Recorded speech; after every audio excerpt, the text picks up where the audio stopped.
رب اشرح لي صدري ويسر لي أمري واحلل عقدة من لساني يفقه قولي. الحمد لله نحمده ونستعينه ونستغفره ونعوذ بالله من شرور أنفسنا ومن سيئات أعمالنا. من يهده الله فلا مضل له ومن يضلل فلا هادي له وأشهد أن لا إله إلا الله وحده لا شريك له وأشهد أن محمدًا عبده ورسوله.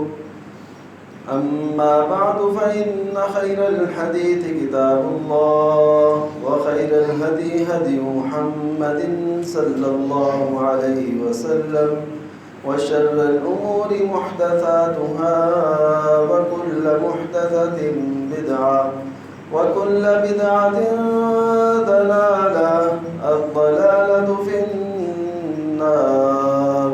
فأعوذ بالله من الشيطان الرجيم.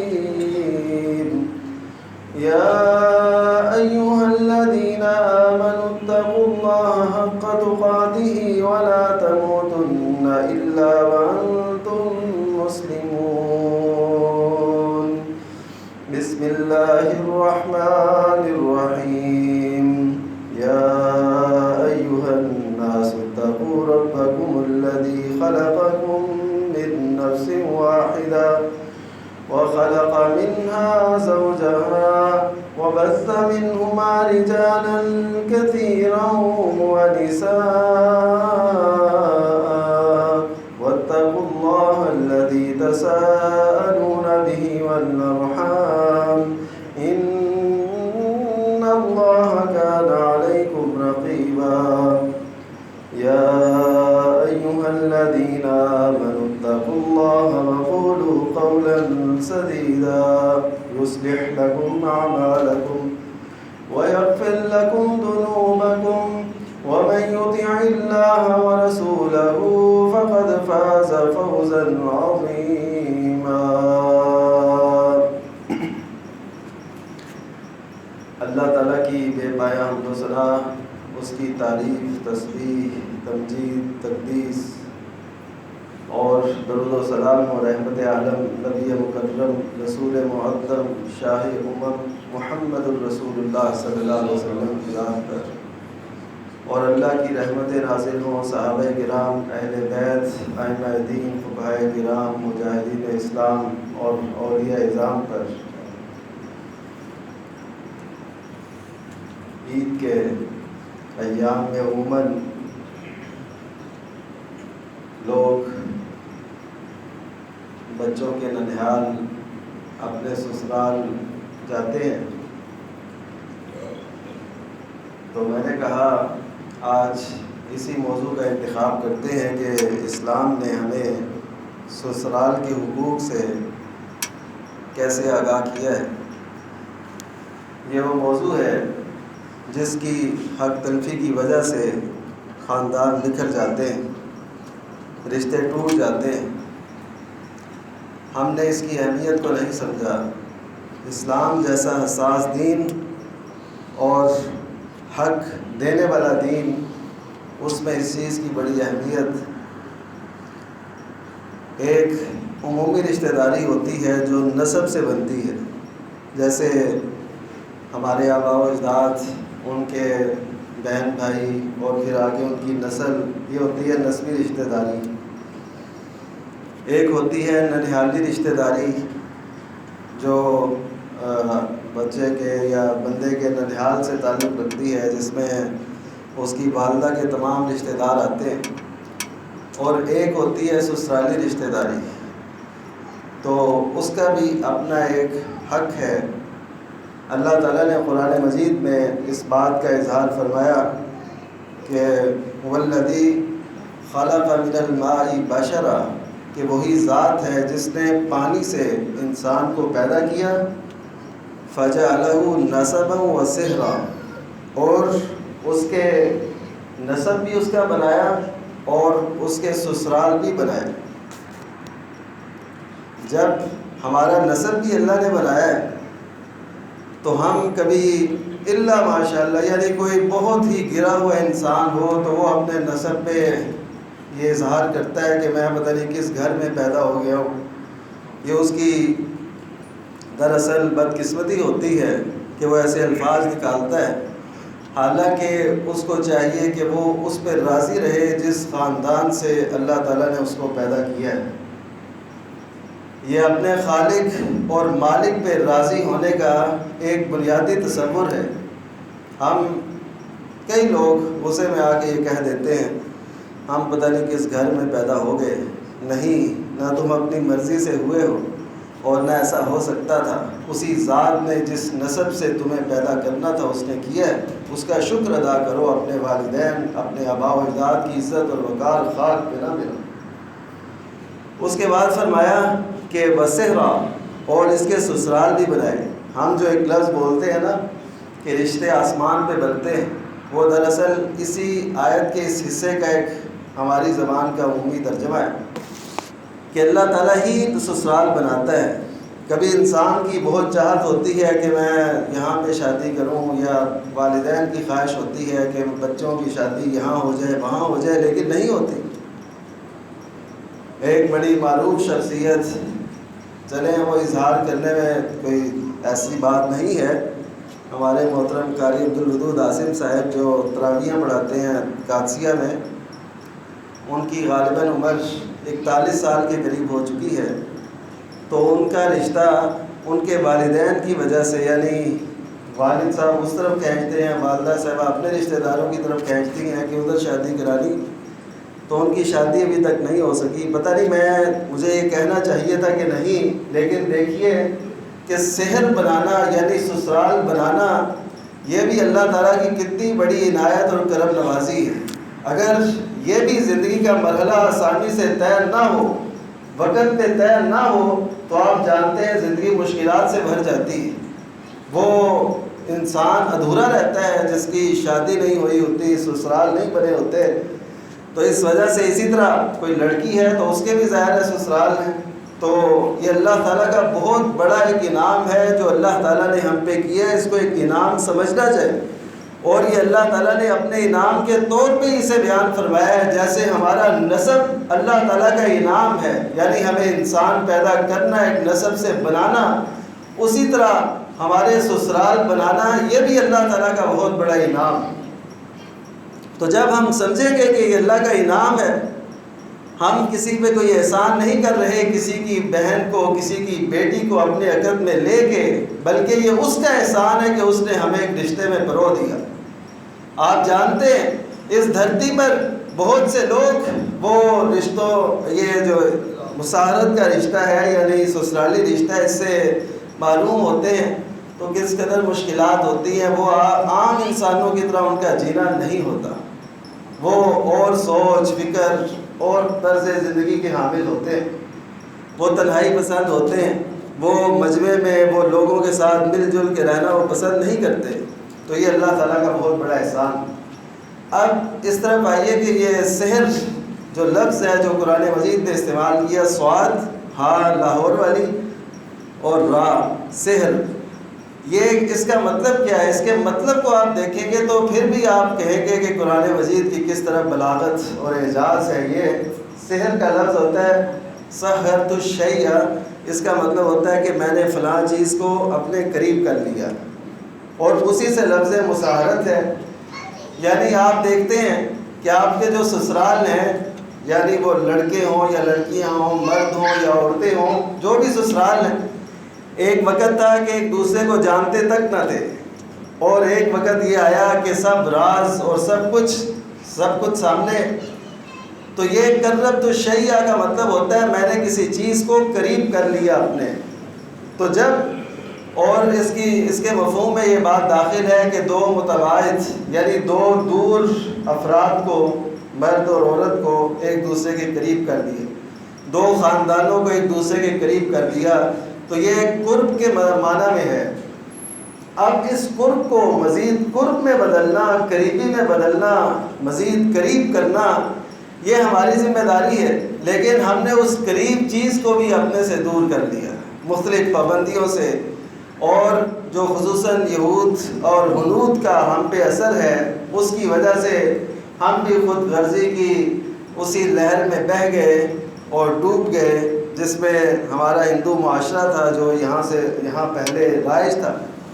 ہم سسرال کو اہمیت نہیں دیتے، ہم یہ سمجھتے ہیں کہ ہم نے ان پہ احسان کیا ہے کہ ان کی بہن یا بیٹی سے نکاح کیا ہے۔ لیکن اگر میں آپ کو قرآن مجید کی اس آیت کے بعد جو میں نے آپ کے سامنے بنیادی طور پہ رکھی، اس کے بعد حدیث بتاؤں تو آپ کو اندازہ ہوگا کہ یہ ان کا احسان ہے کہ انہوں نے اپنی بہن یا بیٹی کا نکاح آپ کو دیا ہے۔ یہ سسرال والوں کا احسان، آپ کا احسان نہیں ہے کہ آپ ان سے لے رہے ہیں، بلکہ ان کا احسان ہے کہ انہوں نے آپ کو پسند کیا ہے، آپ کو اپنی جو ہے لخت جگر، اپنے جگر کا ٹکڑا وہ آپ کے عقد میں دیا ہے، تو یہ ان کا احسان ہے۔ نبی کریم صلی اللہ علیہ وسلم نے فرمایا کہ ان حق ما اکرم بہ الرجل، کہ سب سے زیادہ جس کا حق ہے، جس کی وجہ سے کسی کی عزت کی جانی چاہیے، ایک دفعہ پھر کہ سب سے زیادہ حق جس کی بنیاد پر کسی کی عزت کی جانی چاہیے، وہ آدمی کی بہن یا بیٹی، یعنی جس نے آپ کو اپنی بہن یا بیٹی کا نکاح دیا ہے تو وہ آپ کے سب سے زیادہ عزت کا مستحق ہے۔ سب سے زیادہ تکریم اس شخص کی ہونی چاہیے جس نے اپنی بہن یا بیٹی آپ کی عقد میں دی۔ کیا ہمارے معاشرے میں یہی طرز فکر ہے؟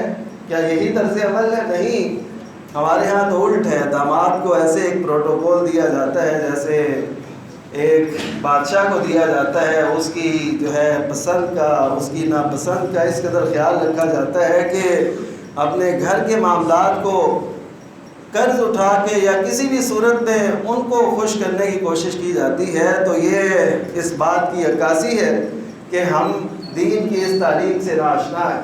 نبی کریم صلی اللہ علیہ وسلم جو ہر معاملے میں ہمارے لیے اسوہ کامل ہے اور ہماری جان ہے، ہمارا ایمان ہے اور ہمارے لیے اسوہ کامل محمد الرسول اللہ صلی اللہ علیہ وسلم، آپ نے اس چیز کو کتنی اہمیت دی۔ آپ نے ایک پیشگوئی فرمائی تھی مصر کے حوالے سے، نام نہیں لیا آپ نے مصر کا، لیکن آپ نے ایک اشارہ فرمایا وہاں کی کرنسی کا جو رائج تھی اس وقت میں، سَتُفْتَحُ لَكُمْ أَرْضٌ فِيهَا قِرَاطٌ، کہ تمہارے لیے ایک ایسی سرزمین فتح ہوگی، اللہ تعالیٰ وہ تمہاری جھولی میں ڈالے گا اس کی فتح، وہاں پہ قیراط رائج ہوگا۔ قیراط کہتے ہیں جو وہاں پہ اس وقت سکہ رائج تھا، جیسے ہمارے ہاں روپیہ ہے، وہاں پہ وہ قیراط تھا۔ تو نبی کریم صلی اللہ علیہ وسلم نے فرمایا کہ ان کے بارے میں تم بھلائی اختیار کرنا، یعنی ان سے خیر کا معاملہ کرنا، ان کے ساتھ اچھا طرز عمل اختیار کرنا۔ کیوں؟ کہ فَإِنَّ لَهُمْ ذِمَّةً وَرَحِمًا، کہ بے شک ان سے تمہاری رشتہ داری بھی ہے اور تمہارا ایک تعلق بھی ہے۔ اور وہ رشتہ داری کیا رشتہ داری تھی؟ وہ رشتہ داری کوئی قریب تر کی رشتہ داری نہیں تھی۔ میں آپ کو بتاتا ہوں کہ رسول اللہ صلی اللہ علیہ وسلم کے ہاں یہ سسرالی رشتہ داری کی کتنی عزت اور وقار ہے کہ آپ نے عمومی طور پہ مسلمانوں کو، یعنی کہ یہ ریاستی فرمان تھا، یہ کوئی معاشرتی نہیں تھا کہ تم فتح کرو گے، تمہاری فوجیں وہاں پہ جائیں گی، وہ علاقہ فتح ہوگا، لیکن ان کے بارے میں تم نے بھلائی اور خیر سے کام لینا ہے، ان کو سختی سے، شر سے ان کو نہیں ایسے کرنا۔ کیوں؟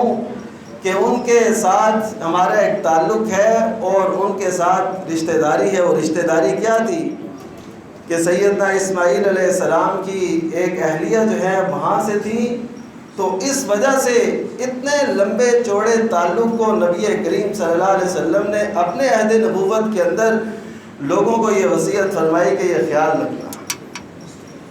اس سے یہ بھی پتہ چلتا ہے کہ وہ رشتہ داری چاہے نسبی ہو، جیسے نبی کریم صلی اللہ علیہ وسلم کے اہل بیت جو آپ کے نسبی رشتہ دار سے، ان کا خیال رکھنا ضروری ہے، اسی طرح کسی بھی نبی کے سسرالی رشتہ دار چاہے وہ داماد ہوں چاہے وہ سسر ہوں، ان کا خیال رکھنا بھی یہ دین اسلام کی تعلیمات میں سے۔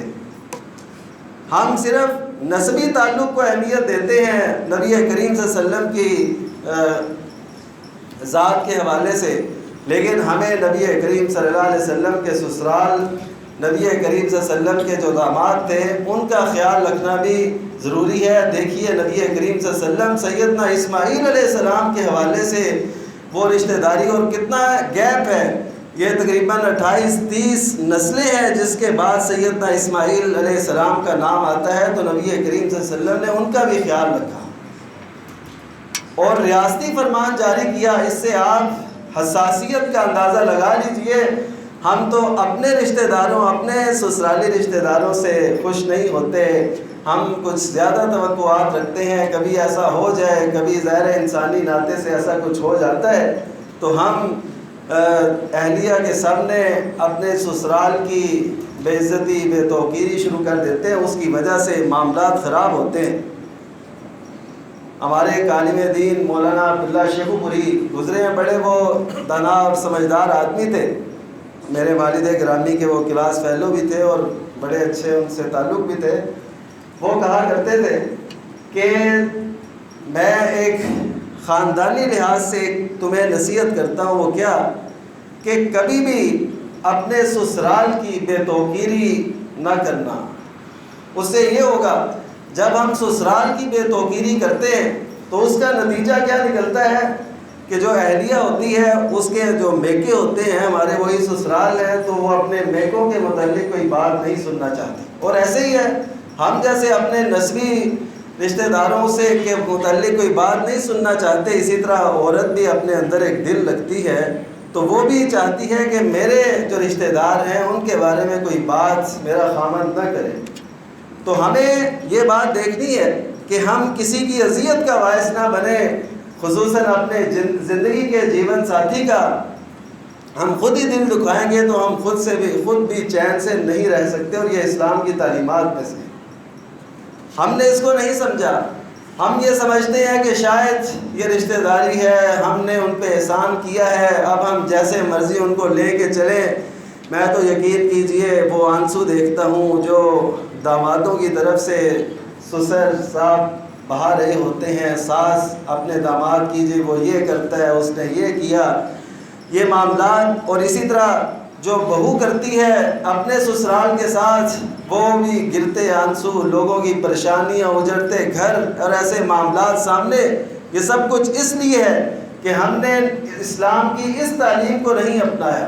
ہم صرف عمومی یہ سمجھتے ہیں کہ اسلام صرف ہمیں قربانی کا حکم دیتا ہے، اسلام صرف ہمیں نماز کا حکم دیتا ہے، اسلام صرف ہمیں حج کا حکم دیتا ہے، زکوٰۃ کا حکم دیتا ہے۔ میں کہتا ہوں کہ آپ قرآن اور سنت کی تعلیمات دیکھ لیجئے، سب سے زیادہ اگر بات ہے تو معاشرتی اعتبار سے ہے، سب سے زیادہ اگر بات ہے وہ خاندانی اعتبار سے، سب سے زیادہ اگر بات ہے وہ حقوق کی بات ہے، اور ہم اس سے اسی قدر ناآشنا ہیں۔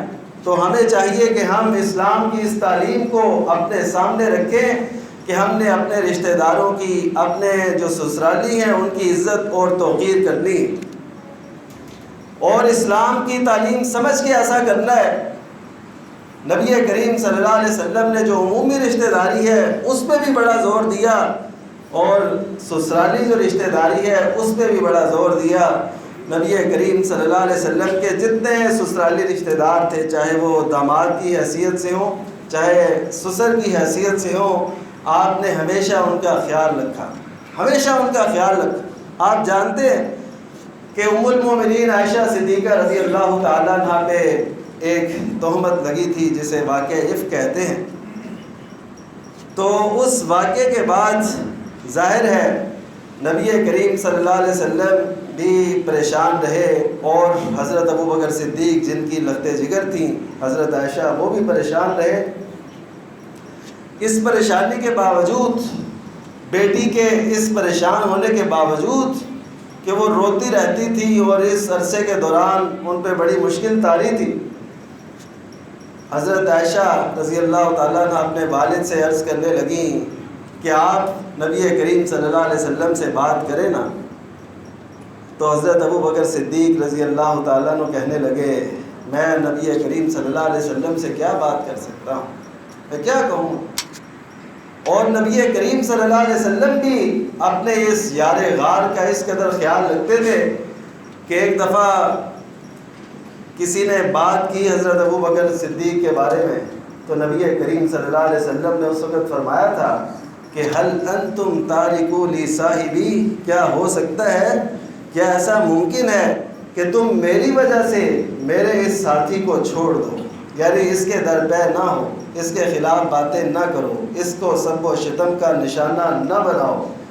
یہ نبی کریم صلی اللہ علیہ وسلم کے الفاظ صحیح بخاری میں موجود. یعنی آپ اپنے جو سسر تھے حضرت ابو بکر صدیق، سیدنا عمر بن خطاب، ان کا بھی بہت بڑا خیال رکھتے تھے. ان کی آپ کے ہاں اتنی اہمیت تھی کہ حضرت علی رضی اللہ تعالیٰ عنہ یہ فرماتے ہیں، صحیح بخاری کی روایت ہے کہ میں نبی کریم صلی اللہ علیہ وسلم کی زبان مبارک سے کثرت سے سنا کرتا تھا، میں ابو بکر اور عمر فلاں جگہ گئے، میں ابو بکر اور عمر ہم نے ایسے کیا. یعنی نبی کریم صلی اللہ علیہ وسلم کی زبان مبارک پہ اپنا حضرت ابو بکر صدیق کا اور حضرت عمر فاروق کا کثرت سے تذکرہ ہوتا تھا. یہ کب ہوتا ہے؟ جب رشتہ داری اور سسرالی رشتہ دار، یعنی ان کی تو بہت سی قربانی ہے، ان میں سے ایک یہ تعلق بھی تھا، تو نبی کریم صلی اللہ علیہ وسلم اس کا بھی خیال رکھا کرتے تھے. نبی کریم صلی اللہ علیہ وسلم کی ایک زوجہ محترمہ تھی جویریہ بنت حارث. تو ان کے جو والد تھے حارث، وہ بنو مستلق کے سردار تھے. نبی کریم صلی اللہ علیہ وسلم کی مبارک زندگی میں 5 یا 4 ہجری کے اندر غزوہ بنو مستلق پیش آیا تھا. وہ مدینہ کے خلاف چڑھائی کا ارادہ رکھتے تھے. نبی کریم صلی اللہ علیہ وسلم کو پتہ چلا تو ان کا ابھی پروگرام ہی بن رہا تھا، تو آپ نے ان پہ اقدام کیا اور ان کی جو جسارت تھی اس کو روکا اور ان کو قید کر لیا کہ وہ مدینہ پہ کیوں حملہ آور ہو رہے ہیں. یہ نبی کریم صلی اللہ علیہ وسلم کی انٹیلیجنس تھی اس دور کے اندر، اور یہ اقدام تھا جو نبی کریم صلی اللہ علیہ وسلم اپنی ریاست مدینہ کے لیے کرتے تھے. تو خیر نبی کریم صلی اللہ علیہ وسلم نے جب بنو مستلق کو قید کیا، وہ تقریباً 100 کے قریب مرد و خواتین تھے. اب کیا ہوا کہ نبی کریم صلی اللہ علیہ وسلم کا نکاح اسی حارث کی بیٹی جویریہ رضی اللہ تعالیٰ عنہ سے ہو گیا. اب منظر کیسے بدلتا ہے؟ نبی کریم صلی اللہ علیہ وسلم کے اس تعلق قائم ہونے کی وجہ سے جس کے پاس جو قیدی تھا، ظاہر ہے عورتیں بھی قید ہو کے کسی کے حصے میں آتی ہیں اور مرد بھی آتے ہیں، ان کو غلام بنایا جاتا ہے، عورتوں کو لونڈیاں بنایا جاتا تھا. تو ان کی زبان پہ مسند احمد کی روایت ہے، سنن نبی داؤد کی روایت ہے، وہ یہی کہنے لگ گئے سارے صحابہ جن کے حصے میں کوئی غلام یا لونڈی آئی تھی کہ اصحار رسول اللہ صلی اللہ علیہ وسلم، یہ تو نبی کریم صلی اللہ علیہ وسلم کے سسرالی ہیں. ہر ایک نے اپنے اپنے قیدی کو رہا کر دیا کہ یہ نبی کریم صلی اللہ علیہ وسلم کے سسرال ہیں، ہم ان کو اپنی قید میں نہیں رکھ سکتے. تو حضرت عائشہ رضی اللہ تعالیٰ عنہ کہتی ہیں میں نے کوئی عورت جویریہ بنت حارث سے اپنی قوم کے لیے باعث برکت نہیں دیکھی کہ اس ایک رشتے کی وجہ سے اس خاندان کے 100 کے قریب افراد رہا ہو گئے. یہ کیسا تعلق تھا؟ کیا ہم بھی سسرالی رشتہ دار کو اتنی اہمیت دیتے ہیں کہ یہ سسرال ہیں، ان کا اتنا خیال رکھنا چاہیے؟ ہم تو ان سے اپنے حق طلب کرتے رہتے ہیں اور ساری زندگی اسی میں ہی گم ہو جاتے ہیں کہ ہم نے بس اپنے سسرال سے کچھ نہ کچھ چیز نکالنی ہے. میرے دوستوں نہیں، اسلام ہمیں ایسے عزت اور وقار کے گر بتاتا ہے کہ ہم اس کے اگر اس پہ عمل پیرا ہو جائیں تو یہی معاشرہ جو آج ہمیں بوجھل محسوس ہوتا ہے، وہی رشتہ داروں کے پاس جانا، وہی صلہ رحمی کرنا. ہم نے دیکھا کئی دوست اپنے سسرال کی طرف جا رہے ہوں تو بڑے بوجھل سے اور اس طریقے سے بات کرتے ہیں کہ جیسے ایک مشکل پہ وہ جا رہے ہیں. کیوں؟ ان کو پتہ نہیں ہے کہ ان کے ذمے سسرال کا کیا حق ہے، ان کو پتہ نہیں ہے کہ اسلام اس پہ کتنا زور دیتا ہے. وہ بوجھل قدموں کے ساتھ اپنے سسرال جاتے ہیں، وہاں پہ بھی بس منہ بنائے بیٹھے رہتے ہیں کہ ہماری عزت میں فرق نہ آ جائے. میرے دوستو اگر اسلام کی ان خاص تعلیمات پہ عمل کریں تو یہ ہمارے لیے بہت بڑا ایک خوشحالی کا سبب بن سکتا ہے ہماری رشتہ داری اور ہماری تعلق داری میں۔ نبی کریم صلی اللہ علیہ وسلم کے جو داماد تھے ان میں سیدنا عثمان بن عفان، سب سے جو بڑے داماد تھے حضرت ابو العاص بن ربیع، صحیح بخاری کی روایت، ان کا تعلق بنو امیہ سے تھا۔ آج جو یہ کہا جاتا ہے کہ بنو ہاشم اور بنی امیہ یہ شروع ہی سے ایک دوسرے کے برسرے پیکار تھے، ایک دوسرے کے خلاف تھے، یہ تصور ہی غلط ہے۔ دراصل کیا کہ کئی لوگوں کا کام، کئی لوگوں کا مذہب چلتا ہی اسی بیس پہ ہے کہ بنو ہاشم اور بنو امیہ کی آپس میں دشمنی ثابت کی جائے۔ نبی کریم صلی اللہ علیہ وسلم نے اسلام سے قبل حضرت زینب جو آپ کی لخت جگر تھی، سب سے بیٹی، ان کا نکاح ابو العاص بن ربیع سے کیا۔ یہ اس بات کی دلیل ہے کہ وہ کوئی بنو ہاشم اور بنو امیہ کے کوئی رقابت ایسے نہیں چلی آ رہی تھی۔ یہ وہ لوگ ثابت کرتے ہیں جن کا سارا سسٹم ہی اسی پہ چلتا ہے۔ پھر نبی کریم صلی اللہ علیہ وسلم نے ان کی جو وفاداری تھی اپنے داماد کی، سب سے بڑے داماد کی، وہ ایسے اس کا حق ادا کیا کہ غزوہ بدر کا موقع ہے، بدر کے قیدی آپ کے پاس ہیں، ان میں آپ کے داماد ابو العاص بن ربیع بھی ہیں۔ یہ نہ کہیے گا کہ یہ کیسے ہو گیا کہ داماد ایسے آ گئے۔ نبی کریم صلی اللہ علیہ وسلم کے چچا بھی ان قیدیوں میں شامل تھے۔ تو ظاہر ہے جب اسلام نہیں لائے تھے تو انہوں نے اسی صورت میں سامنے آنا تھا، تو وہ آئے۔ اب کیا ہوا کہ فدیہ لے کے رہائی ملی تھی، آپ جانتے ہوں گے، تاریخ سے آشنائی ہوگی، فدیہ لے کے کئی لوگوں کے پاس فدیہ نہیں تھا، ان سے کہا گیا کہ تم انصار کے بچوں کو لکھنا سکھا دو تو تمہیں رہائی مل جائے گی۔ تو اس طریقے سے رہائی ملتی جا رہی تھی، تو اسی دوران حضرت زینب رضی اللہ تعالیٰ عنہ جو نبی صلی اللہ علیہ وسلم کی صاحبزادی تھی، انہوں نے وہ ہار بھیجا جو حضرت خدیجہ نے شادی کے موقع پہ حضرت زینب کو پہنایا تھا۔ تو وہ ہار دیکھ کے نبی کریم صلی اللہ علیہ وسلم کی مبارک آنکھیں اشکبار ہو گئیں، آنسو بہنے لگے۔ حضرت خدیجہ کی یاد بھی آئی، اور دوسرا یہ کہ یہ وہ ہار ہے جو حضرت زینب اپنے خامند ابو العاص بن ربیع کی رہائی کے لیے لے کے آئی، بھجوایا انہوں نے۔